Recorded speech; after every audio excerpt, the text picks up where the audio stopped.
Hi all, I'm going to show you how to use a jump starter. For some reason this guy always goes, battery goes dead if I don't start it every other day. It's real cold, but only a couple of days it should have been alright. But you can hear something ticking. I don't know what that is, something in the dash or something, because there's no juice. So buttons won't work either.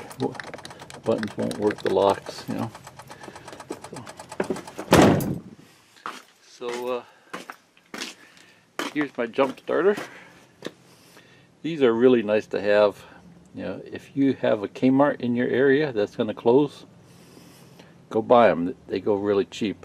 I think I got these for like 50, 60, 70 bucks. I got like 3 or 4 of them because they go so cheap. Make sure you get a big one, you know, 1150. You know, the smaller chargers don't have enough juice to jump a 8-cylinder. They'll start smaller cars, but you know, to jump start a battery that's really dead, you need a lot of juice. That's what a mechanic told me at Sears, you know, when I bought my first one. So I've always had good luck with these. So first one I bought wasn't digital. You know, this digital one's kind of difficult to use. You know, first one was all just buttons and knobs. It was real easy to use. So okay, we'll jump start the truck, and then we'll talk more about this. I think I already did a video on it, but I didn't have a battery to jump at the time. This thing seems to go every couple of weeks if I don't start it. So. Okay, so this is a big battery. DieHard Platinum. It's so big they quit making them. So it's getting up there. It's probably 5 years old or more. But from what the auto parts stores tell me, it's still in good shape. I think I just got too much stuff connected to it. Probably have to disconnect some of that stuff and connect it to the fuse box, so it's not always on. Okay, so that's the positive. You can tell it's positive because there's a plus sign on top and it's red. This is the negative. You can tell because I guess there's a minus sign on top. Let's see. No, there's nothing on top. So that's the positive, because there's a plus sign on the top. Okay.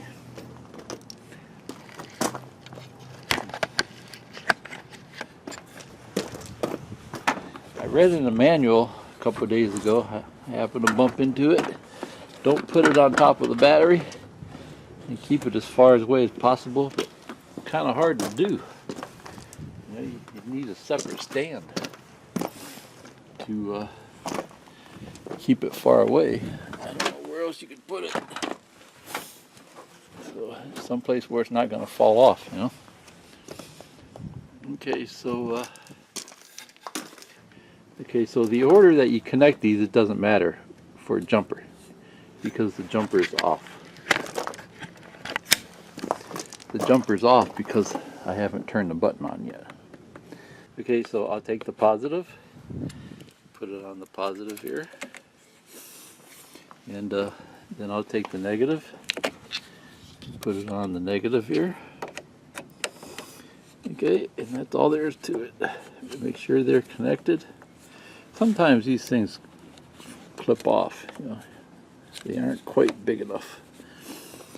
Okay, so make sure you wear safety glasses. So I guess that's telling me my battery only has 6.2. You're supposed to have 12, right? Okay, so I'll turn this to jump it. Okay, and you can see now I got 12.6. That's coming from the charger. Now I'll go start the vehicle.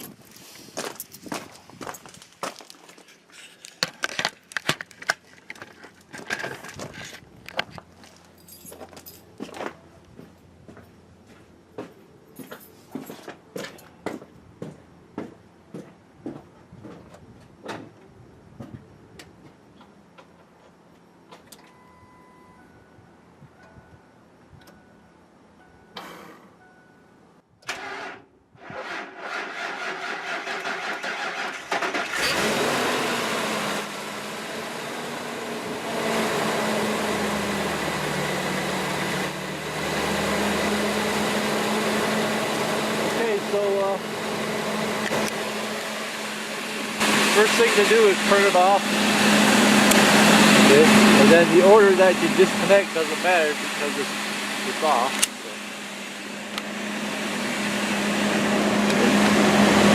Just kind of hope it doesn't fall off the vehicle, you know, if you only got one person. Batteries do blow up once in a while. It's rare, but it happens. So stay away from them, don't smoke around them. If you got somebody working with you, make sure they stay out of the way, make sure you wear safety glasses. Only try the jump once or twice, because those things heat up, parts in there heat up and it could break something. I'm not a mechanic, so I don't know the details with that stuff, but I know you're only supposed to try it like once or twice and then wait a while for everything to cool down if it doesn't start. If it's real bad, you can leave it sit on there for a while. Turn it on, turn this on, leave the vehicle off, but turn this on for a while, leave it sit for a minute or two. You might have a better chance of starting. I'd try it right away at first. I've never had it not work. Okay? I've never had it not work. So it might be time for a new battery too. So that one was pretty expensive. I think it was like 250 bucks. That battery. 250 bucks at Sears. We were in town before they closed. I tried to buy another one a few years ago when I bought the truck, but they quit making these. I talked to a fella at Sears at the 800 number. He said they quit making them because no one was buying them. They sold very few. So they still make big ones for like industrial machines and stuff like that, for trucks and stuff like that. The biggest one still wasn't quite this big. Has to do with those numbers here on the front. 930 CCA, 135 RC.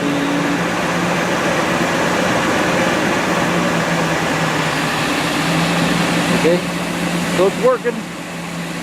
It ain't squeaking. Okay. And then I'll leave it run for 15 minutes, half hour. Yeah, I can't drive around because I got these chains on it. I don't feel like taking the chains off. We only got one more month of winter, so there's no snow on the road, so I can't drive around. Drive on regular roads with the chains, it'll break up the chains. I just deal with it. Okay. So far, so good. Yeah.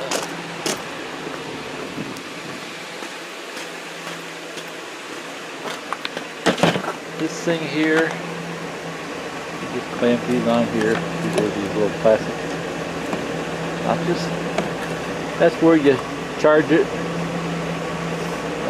That's a new type of way to charge it. The older one I have got a little plug in it. That little plug, it never worked right. It was always loose. I ended up having to order a new one. This is a nice way to charge it. That folds up. I put USB cords on here because sometimes I carry it in my trunk if I ever need to charge my phones.